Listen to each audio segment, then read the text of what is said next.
Did you know that St. Luke's University Health Network, based in the Lehigh Valley, Pennsylvania, has been recognized by the U.S. government as the highest performing health system in the United States for quality? You heard right. St. Luke's #1 recognition affirms our status as the top leader among the most respected healthcare providers in the nation, including Houston Methodist and the Mayo Clinic.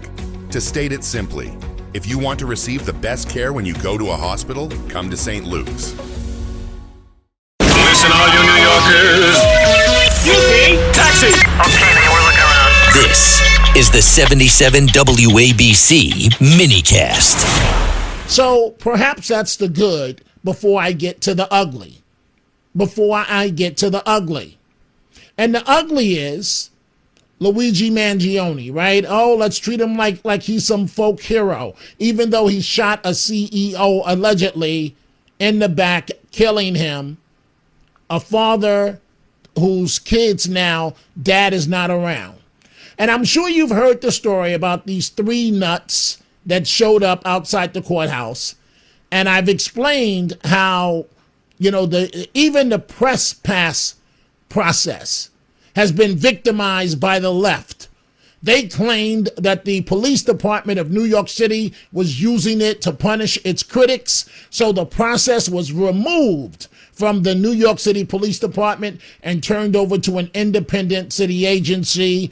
And basically, almost anybody and everybody can get a press pass now. Certainly these 3 women, the vile things they were saying. Now, it's a little hard to hear, but they did this intentionally. They want to be seen. They want to be heard. They're standing outside the courthouse with their press passes on saying vile, ugly things. It's a little hard to hear, but listen close.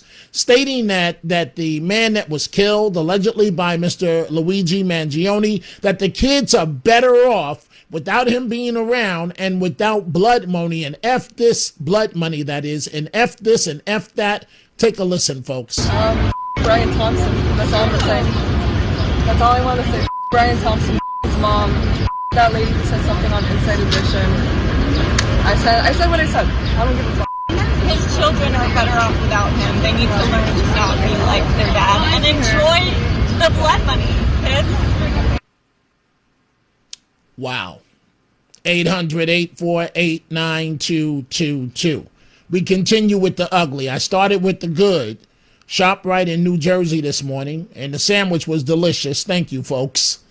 I know, A1C, diabetes. I know my high blood pressure. I know.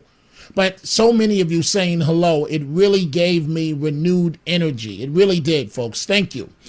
And so continuing with the ugly, and that is the anti-Semitism of the mayor's wife, Mayor Mamdani.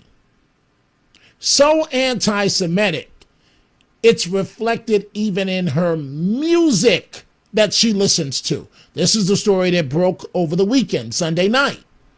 I want you to listen to the journalist from the Free Press, her extended version on social media in terms of breaking this story.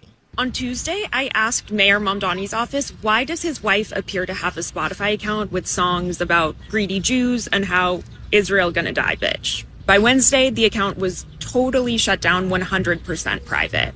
And this was just one of the things I found after more than a month of following every possible lead about who is Rama Dawaji and what does she actually believe. The first thing I learned through interviews and her digital footprint is that anti-Israel politics are really the glue of her social circle. It's the philosophy of her favorite bookstore, which boycotts Israeli products. Also, when she went to Paris Fashion Week last fall, and that is despite making about $10,000 last year, according to tax filings, she popped over to London, where even the vintage market she went to was all about Palestinian solidarity and opposition to the Jewish state. Her closest friends seem to share these values. One of her best friends posted an image of them that shows them at an anti-Israel rally in the aftermath of October 7th. But this is such a strong value for Rama, it even cuts across party lines, because I discovered she's liked posts from Tucker Carlson. And then there's a Spotify account I found that seems to belong to her.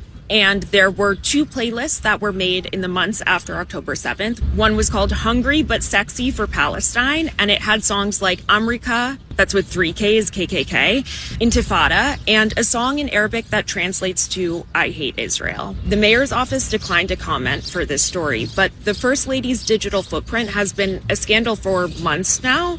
And all that they've really said is that she's a private person. So then my question is, who answers for the First Lady's apparent Spotify account full of Jew and Israel-hating lyrics? This is all reporting that I did for the Free Press. It's out today at thefp.com. You cannot make this up. You can't make it up. There's no way around this. The wife of the mayor of New York City is anti-Semitic. And as far as we know, unless proven elsewise, so is the mayor.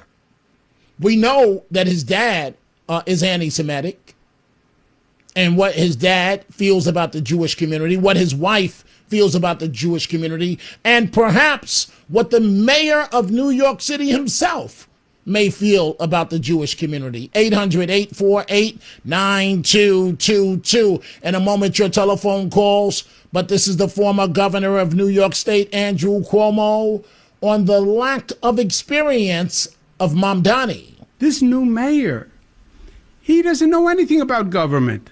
There's no government here. There's no professionalism here. He was a 2-term legislator that never showed up for work. He's never managed the candy store, right? This is all political symbolism.